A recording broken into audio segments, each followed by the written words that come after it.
Halo anak-anak, gimana kabarnya pada hari ini? Kalian sehat-sehat selalu tak? Semoga kalian selalu dalam kondisi sehat.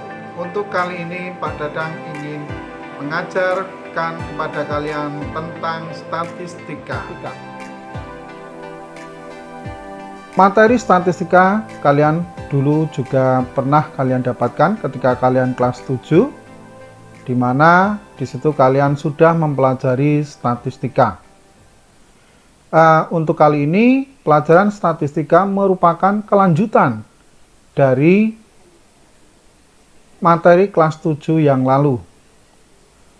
Untuk kali ini yang akan kita bahas adalah mengenai ukuran pemusatan data.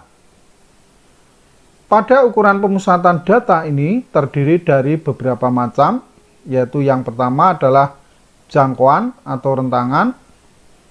Jangkauan adalah jarak antara data terkecil hingga data terbesar. Jangkauan diperoleh dari data terbesar dikurangi dengan data terkecil.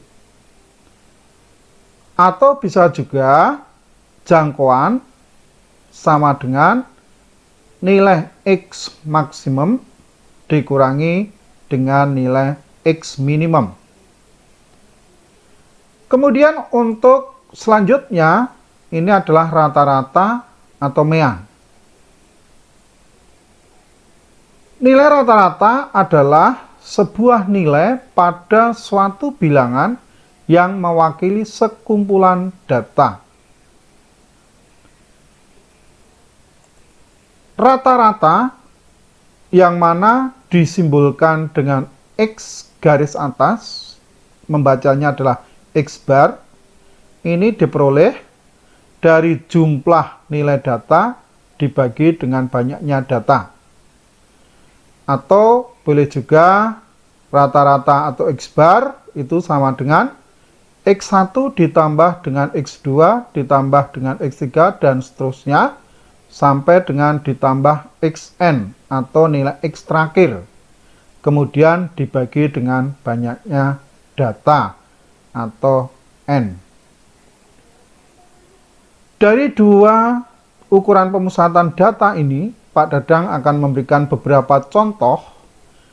Yang pertama itu adalah dari 10 kali PHP matematika, Budi mendapat nilai yaitu 7, 8, 5, 8, 9, 10, 6, 8, 4, dan 6. Maka tentukan jangkauan atau rentangan, rata-rata atau mean. Sekarang kita akan kita bahas bersama-sama. Untuk yang A, yaitu jangkauan atau rentangan, di mana terlebih dahulu kita menentukan nilai maksimum ataupun juga nilai minimum. Kita perhatikan di sini ada beberapa data yaitu 7, 8, 5 dan seterusnya sampai 6. Nilai minimumnya ini nilai minimum ini adalah minimum, sedangkan nilai minimumnya adalah 4 atau nilai terkecil. Kemudian 10 ini adalah nilai maksimum.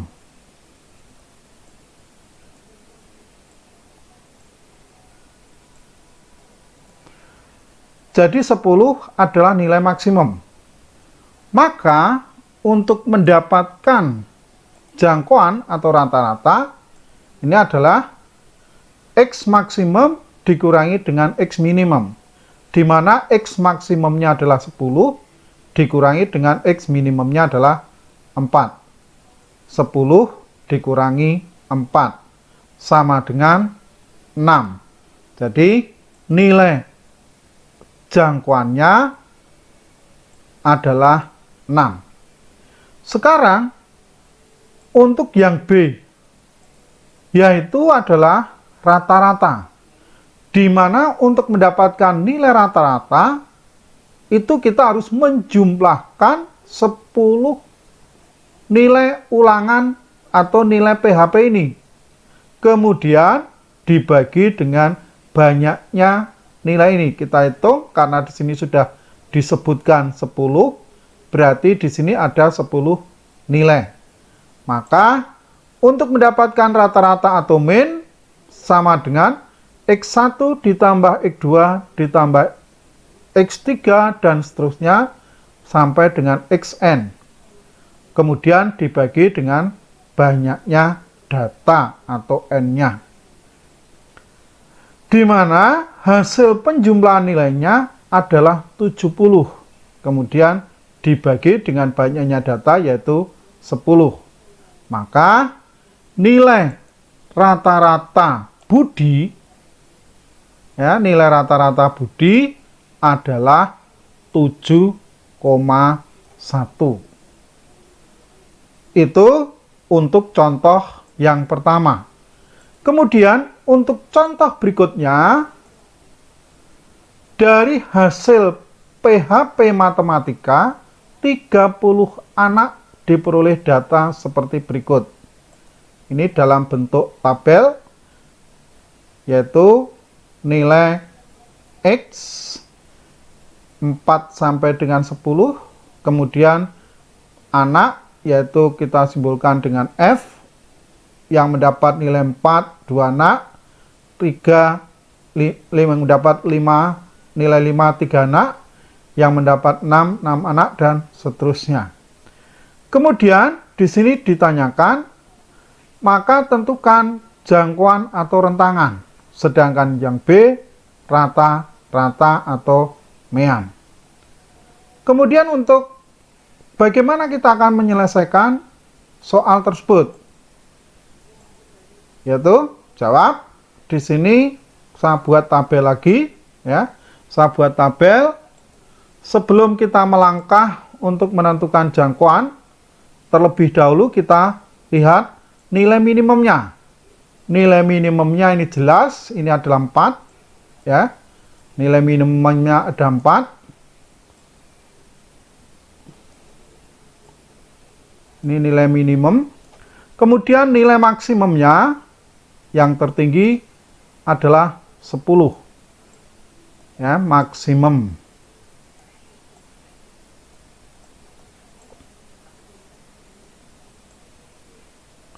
Sehingga untuk mendapatkan nilai jangkauan atau rentangan, ya, jangkauan atau rentangan adalah X maksimum dikurangi dengan X minimum. 10 dikurangi dengan 4, sama dengan 6. Jadi, nilai jangkauan atau jangkauan dari hasil ulangan 30 anak, ya, ada 6. Kemudian, untuk yang B, yaitu kita harus menentukan nilai rata-rata atau mean. Yang perlu kalian perhatikan, ketika kita mencari nilai rata-rata, kita akan menjumlahkan semua nilai. Di sini ada 30 anak yang mengikuti ulangan matematika tersebut atau mengikuti PHP matematika tersebut. Dengan nilai 4 ada 2 anak, 5, 3 anak, dan seterusnya sampai dengan nilai 10 ada 1 anak. Nah, sekarang bagaimana kita akan menentukan rata-ratanya? Mungkin bisa kita tambah tabel di sini, ya, di bawahnya. Ya, ini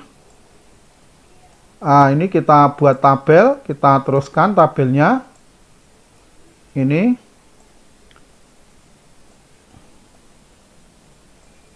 Ya, jadi kita bisa melanjutkan tabel tersebut. Kemudian, karena yang mendapat nilai 4 itu ada 2 anak, maka ini kita kalikan. 4 kali 8. Ini adalah 4 kali 2, hasilnya 8. 5 kali 3, hasilnya 15. Ya.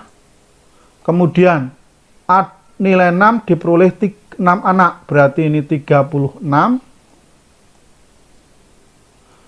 Nilai 7 diperoleh 9 anak, berarti kita kalikan 63. Nilai 8 diperoleh 5 anak, berarti ini kita kalikan 40. Kemudian nilai 9 diperoleh 4 anak, maka ini kita kalikan 36. Kemudian nilai 10 diperoleh 1 anak, maka kita kalikan hasilnya adalah 10. Jadi apa yang saya tulis di sini merupakan hasil kali antara nilai dengan anak. Banyaknya anak, ya. Maka untuk mendapatkan rata-rata, ini untuk mendapatkan rata-rata, yaitu 8 ditambah 15, ditambah 36, ditambah 63, ditambah 40, ditambah 36, ditambah 10. Ketika kita jumlah, ini ada 208. Dengan banyaknya anak yang mengikuti ulangan adalah 30. Maka nilai rata-ratanya adalah 6,93. Ya, jadi 6,93. Ini contoh dari ketika kalian disuruh mencari jangkauan atau rata-rata. Pada contoh yang pertama tadi itu adalah merupakan data tunggal biasa, sedangkan pada contoh ini merupakan data tunggal berbobot. Artinya apa? Bahwa banyaknya anak ini cukup signifikan ataupun cukup banyaknya cukup, rentangannya cukup banyak, sehingga ketika kita menentukan nilai tersebut kita sudah bisa ditampilkan dalam bentuk tabel ataupun kita bisa membuat dalam bentuk tabel terlebih dahulu. Kemudian ada contoh satu lagi di mana kita akan menentukan rata-rata, akan tetapi merupakan dalam bentuk tabel lain. Misalnya seperti ini. Contoh dari hasil PHP Matematika dari 50 siswa diperoleh data sebagai berikut. Ini. Di sini kalau kita lihat seolah-olah 41 nilai yang mendapat antara nilai 41 sampai dengan 50 ini yang mendapatkan adalah 6 anak. Kemudian dari 51 sampai 60 ada 9 anak. 61 sampai 70 ada 10 anak dan seterusnya. Ketika sebuah nilai ini ditampilkan seperti ini, kalau nanti kita lanjutkan di tingkat SMA, itu adalah dalam bentuk data berkelompok. Akan tetapi, bagaimana kita akan menyelesaikan pertanyaan dari soal berikut ini, di mana kita disuruh menentukan rata-ratanya. Untuk lebih jauh lagi, ketika kita akan menentukan nilai rata-rata, misalnya ini kita buat tabel selanjutnya. Ya, kita buat tabel selanjutnya. Ini. Kemudian satu lagi. Ini. Ya. Gunanya untuk apa? Ketika kita akan mencari nilai rata-rata dari data yang berbentuk seperti ini terlebih dahulu kita tentukan nilai XI. Ya, nilai XI. XI ini apa? Nilai tengah dari masing-masing baris ini. Jadi nilai tengahnya yaitu 41 ditambah dengan 50 kemudian dibagi 2. Ini akan diperoleh nilai 45,5. Kemudian baris kedua dari 51 sampai dengan 60 dijumlahkan kemudian dibagi 2 diperoleh 55,5.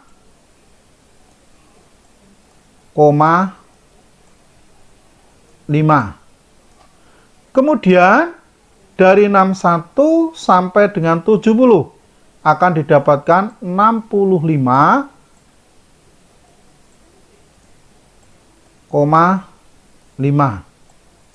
Kemudian 71 sampai dengan 80 75,5.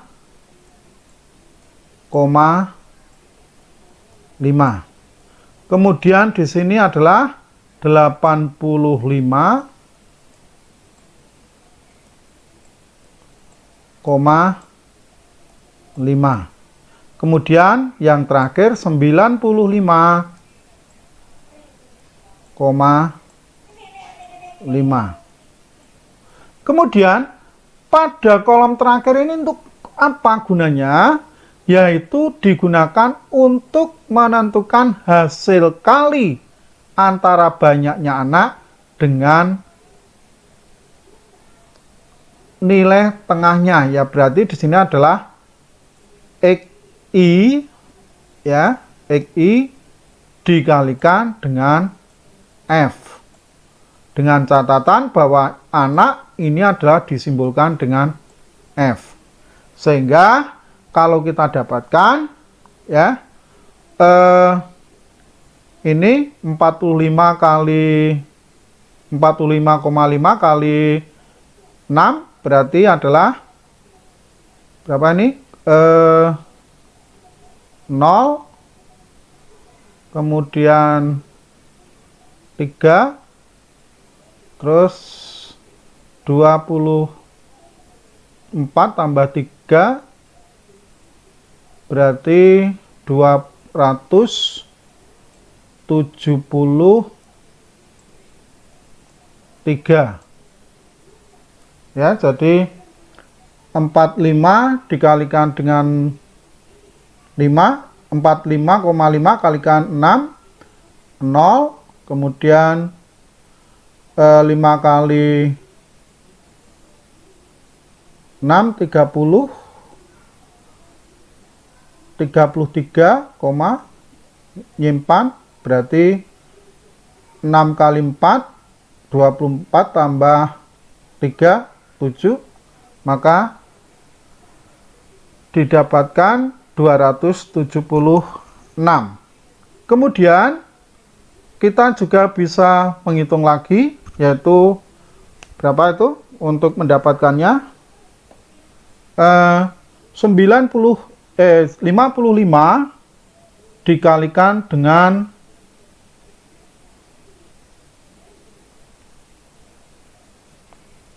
9. 55,5 yaitu 5 45 ini 45 tambah 4 9 ya, ini koma, terus kemudian 45 tambah 4 lagi 49. Terus kemudian ini 65 kali 5 kali 10 655. Kemudian untuk 12 kali 75,5 ya, 12 kali 75,5 dikali 12 akan didapatkan 906.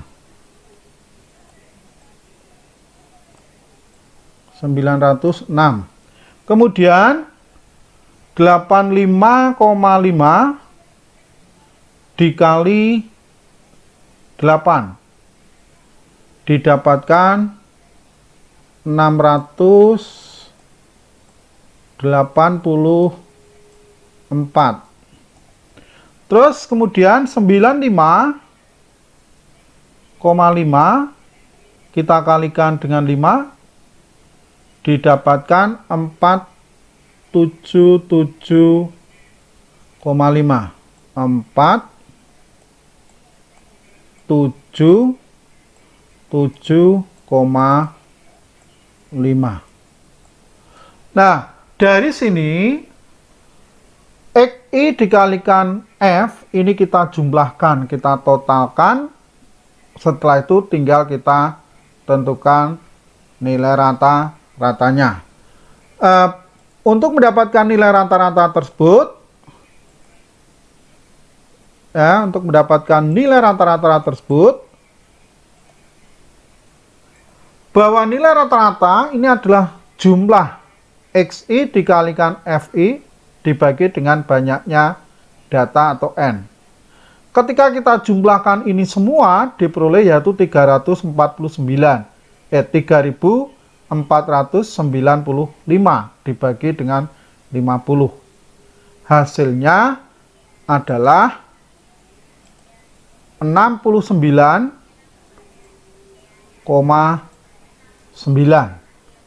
Jadi rata-rata dari 50 siswa hasil ulangan PHP yang dalam bentuk tabel ini adalah 69,9.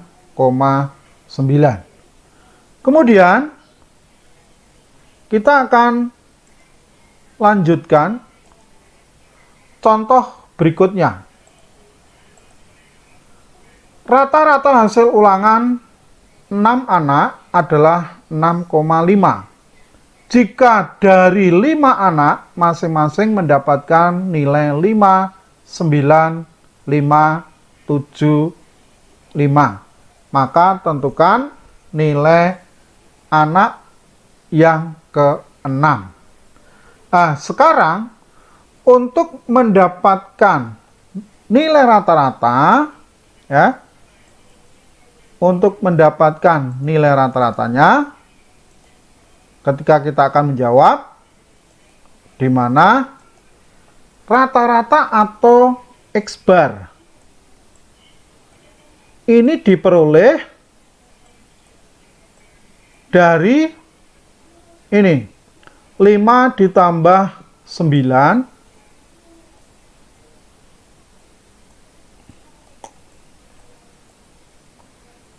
ditambah dengan 5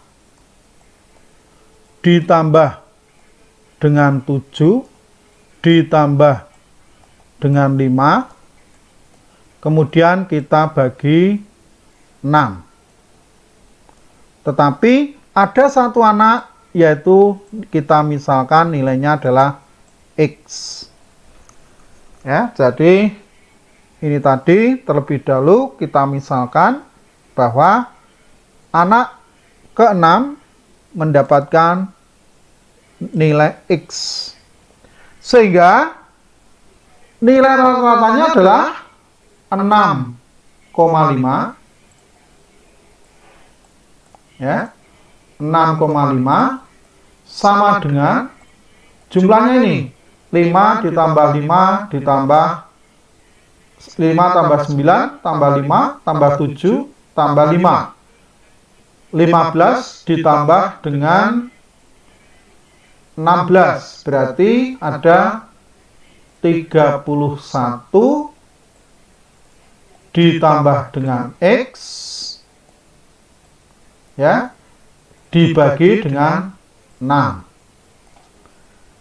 Maka untuk mendapatkan nilai X-nya, ya, berarti adalah 31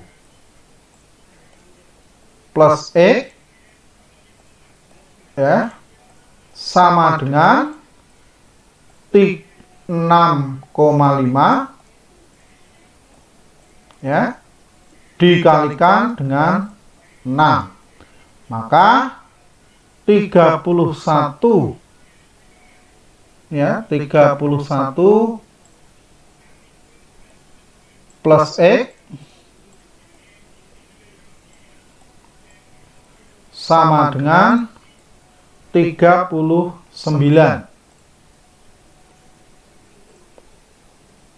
Sehingga X sama dengan 39 dikurangi dengan 31. Maka X sama dengan 8. Ya. Jadi nilai dari PHP anak ke-6 ya, anak ke-6 adalah 8. Tuh. Jadi hasil perhitungan kita bahwa X bar akan sama dengan 5 ditambah 9 ditambah 5 tambah 7 tambah 5 tambah X. Nah, X ini apa? Seperti yang sudah saya sampaikan tadi, X itu adalah nilai anak yang ke-6. Kemudian dibagi dengan 6. Hasilnya, X-nya adalah 8. Jadi, hasil ulangan anak ke-6 adalah 8. Kemudian, Pak Dadang akan lanjutkan untuk materi berikutnya berkaitan dengan ukuran pemusatan data. Tadi yang pertama dan kedua sudah saya sampaikan. Kemudian untuk yang ketiga yaitu adalah modus atau model. Modus adalah data yang sering muncul atau data yang frekuensinya terbanyak. Jadi untuk modus tinggal kita lihat. Jadi ini tidak terlalu sulit. Kenapa? Tinggal kita melihat data yang sering muncul atau data yang frekuensinya terbanyak. Itulah yang menjadi modus. Sekarang kita lihat contohnya. Dari hasil 10 kali PHP matematika, Budi mendapat nilai 7, 8, 5, 8, 9, 10, dan seterusnya sampai dengan 6. Maka tentukan modusnya. Ya, sekarang ketika kita jawab, kita bisa melihat nilai-nilainya ya. Misalnya 7, nilai 7 ada berapa? Atau muncul berapa kali? Muncul 1 kali. Ya, kemudian berikutnya nilai 8 muncul berapa kali atau ada berapa? 1, 2, 3. Oh, muncul 3 kali. Kemudian 5. Ada berapa? Dihitung. 1, ada 1, muncul 5, muncul 1 kali. Kemudian 9. 9. Ada berapa di situ? Kita lihat. 1. Oh, muncul 1 kali 9. Kemudian 10. Muncul berapa kali? 10 muncul 1 kali. Terus kemudian 6. Muncul berapa kali? 1, 2. 6 muncul.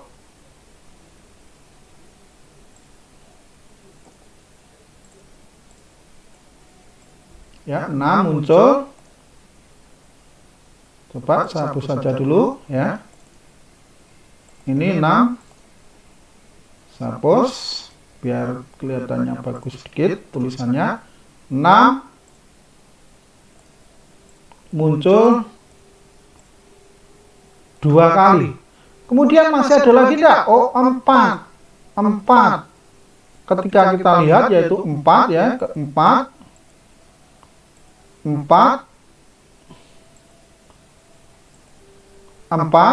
muncul berapa kali?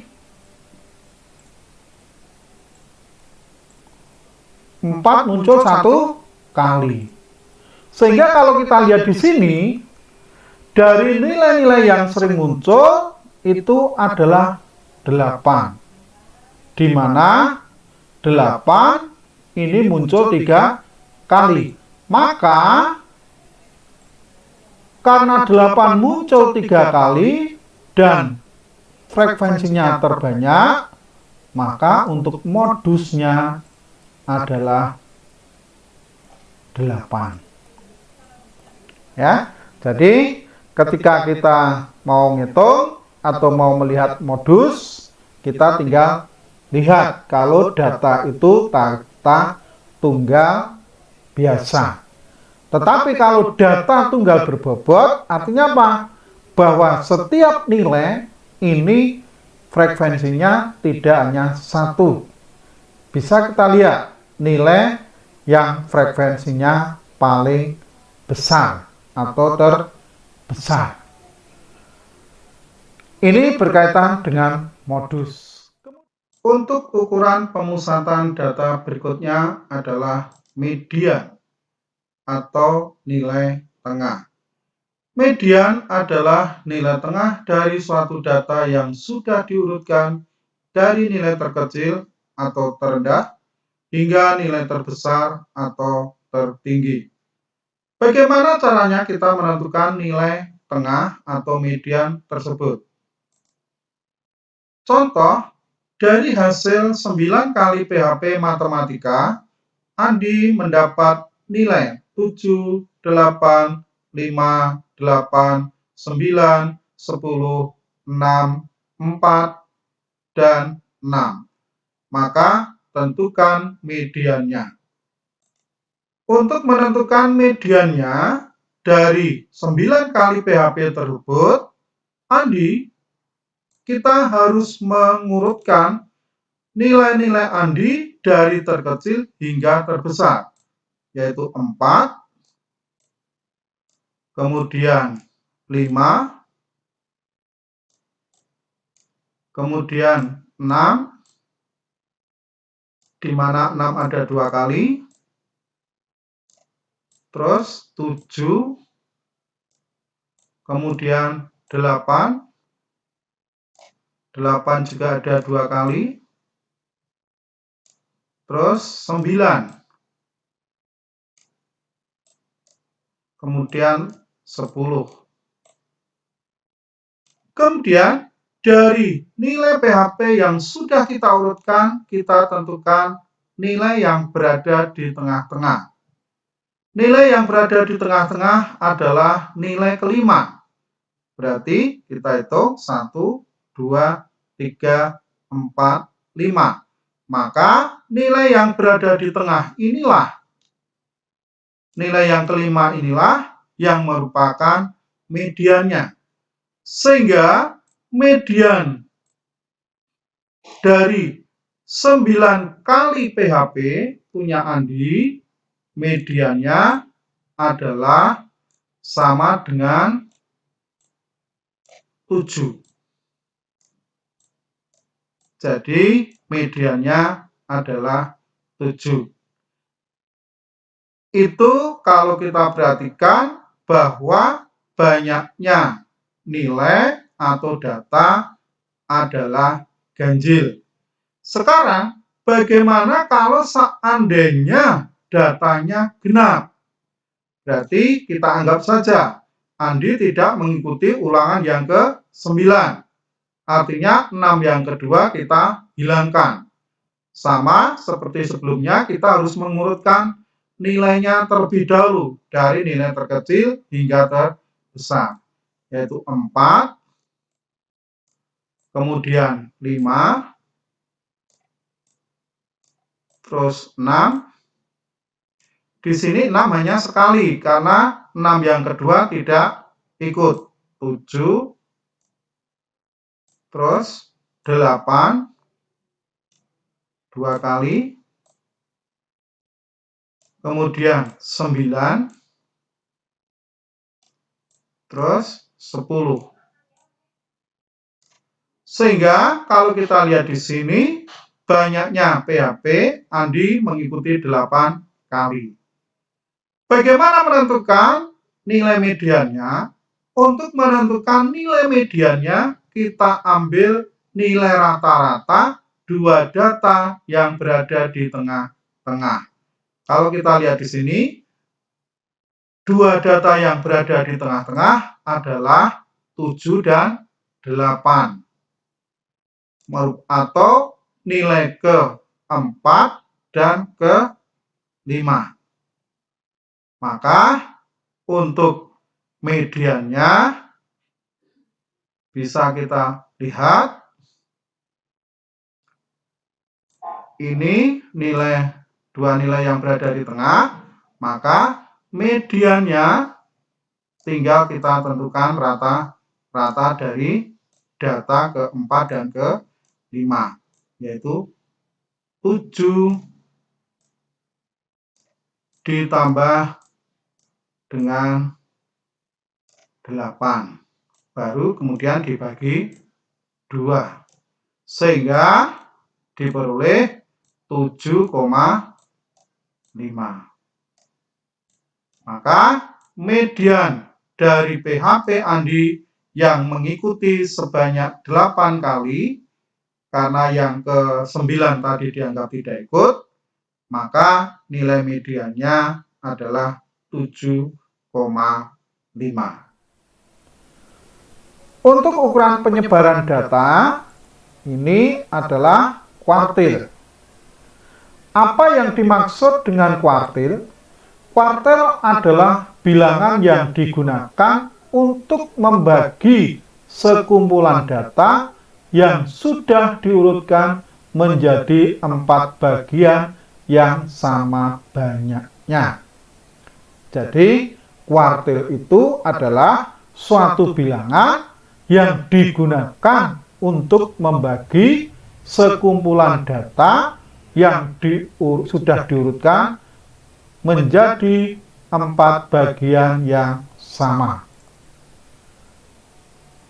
Karena data ini terbagi menjadi 4 bagian, dan maka untuk setiap bagiannya akan terdiri dari 25%-nya. Sehingga masing-masing 25% pada bagian pertama dengan bagian kedua ada nilai pembaginya, bagian kedua dengan ketiga juga ada nilai pembaginya, bagian ketiga dan keempat juga ada nilai pembaginya. Ketika saya memisalkan, misalnya ketika itu data sudah diurutkan, berarti data ini sudah saya urutkan, ya, dari nilai X minimum,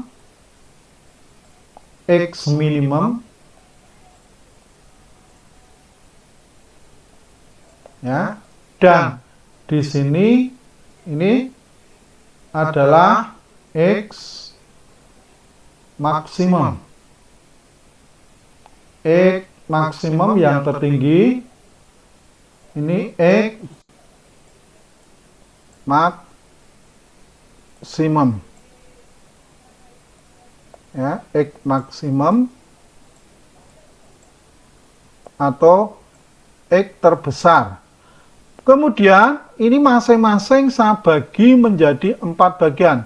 Pertama misalnya ini saya bagi dulu jadi 2. Kemudian masing-masing bagian saya bagi 2 lagi. Ini saya bagi 2.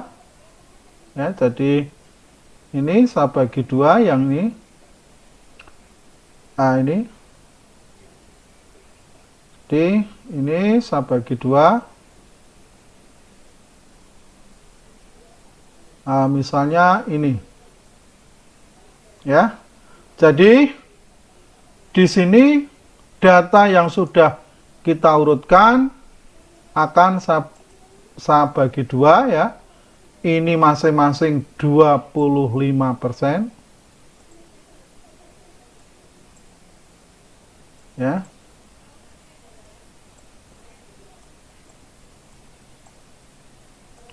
Kemudian yang ini juga 25%.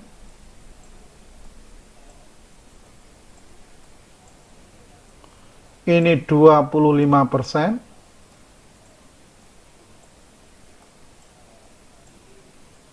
Ini juga 25%. Nah, di sini masing-masing terbagi menjadi 25%.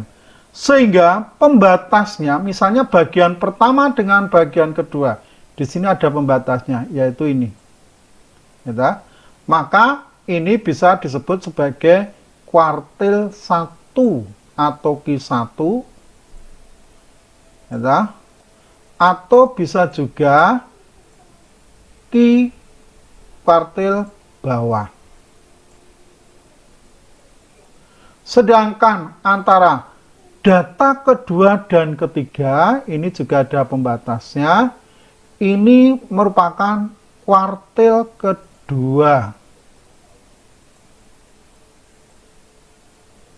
Atau bisa juga kuartil tengah.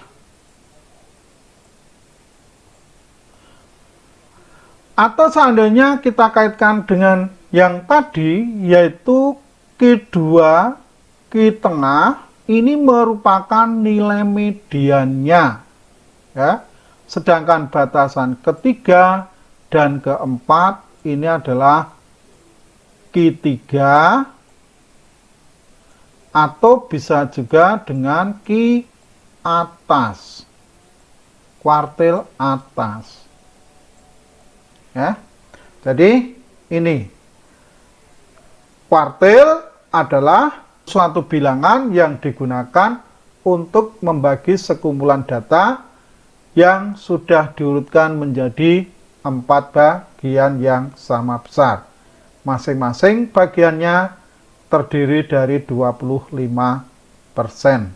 Sehingga di sini terdapat Q1 atau Q bawah, Q2 atau Q tengah, atau istilah lain adalah median, Q3 atau Q atas.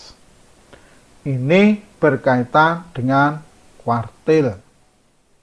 Sekarang Pak Dadang ingin bahas kaitan dengan jangkauan interkuartil. Ya.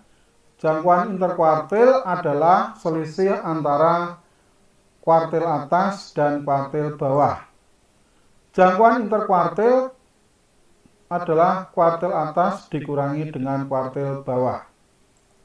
Kemudian ini akan Pak Dadang berikan contoh.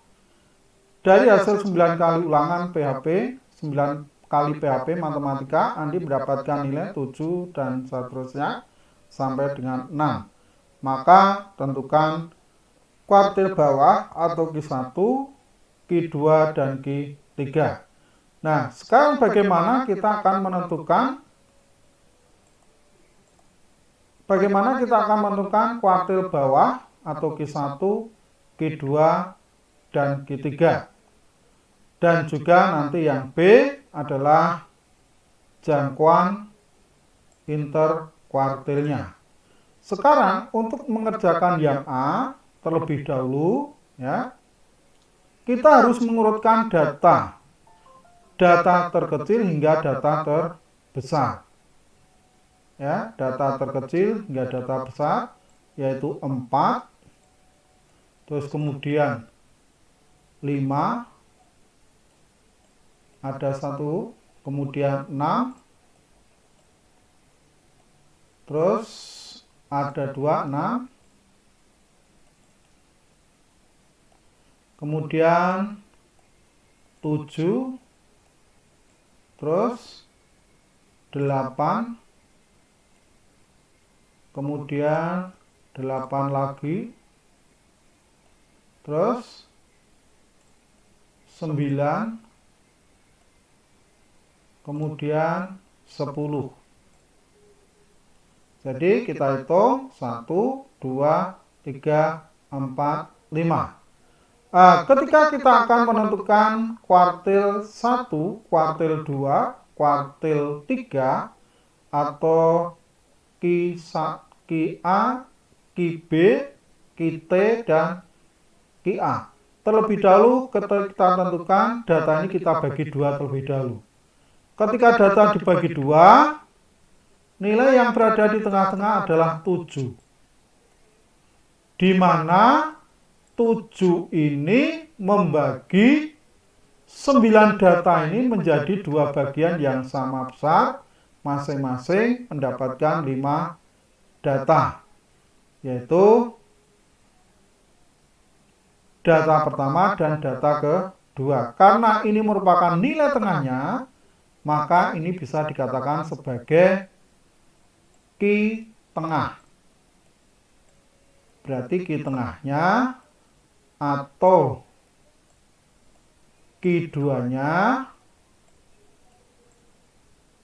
ini sama dengan 7. Kemudian dari kelompok pertama kita cari tengah-tengahnya. Ternyata ini datanya adalah genap. Maka untuk kuartil bawahnya merupakan nilai rata-rata 2 data yang berada di tengah. Berarti ini Ki 1 sama dengan 5 ditambah 6 dibagi 2. Sehingga ini Ki 1-nya atau Ki B-nya adalah 5,5.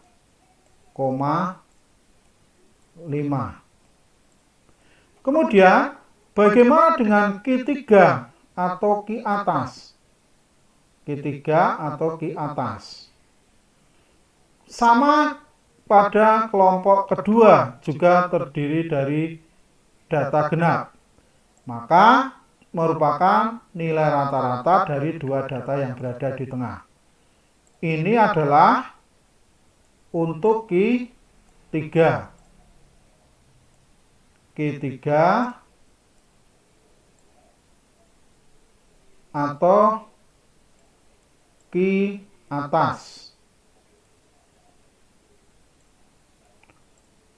Ki 3 atau Ki atas sama dengan rata-ratanya berarti 8 ditambah 9 dibagi 2 sama dengan 8,5. Jadi untuk Ki 3 atau Ki atas 8,5. Sehingga Ki 1 5,5,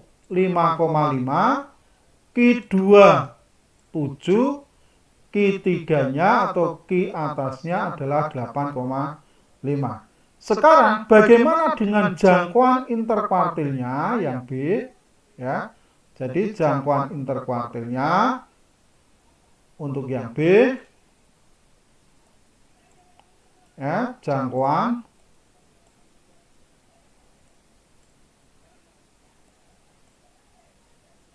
interkuartil.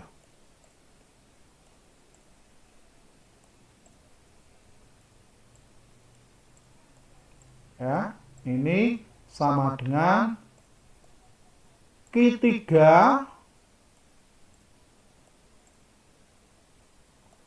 dikurangi dengan Ki 1 sama dengan adalah 8,5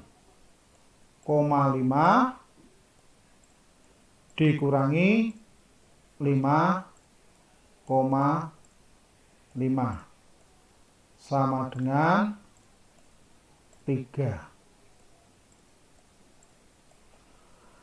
Jadi ini untuk jangkauan interkuartil, sehingga pada hari ini kita sudah bisa menyelesaikan untuk materi statistika. Untuk selanjutnya kita akan mengakhiri pertemuan kali ini, dan terima kasih pada anak-anakku semua yang sudah mau memperhatikan dan juga sudah mau menyaksikan untuk mengikuti pembelajaran pada hari ini. Terima kasih.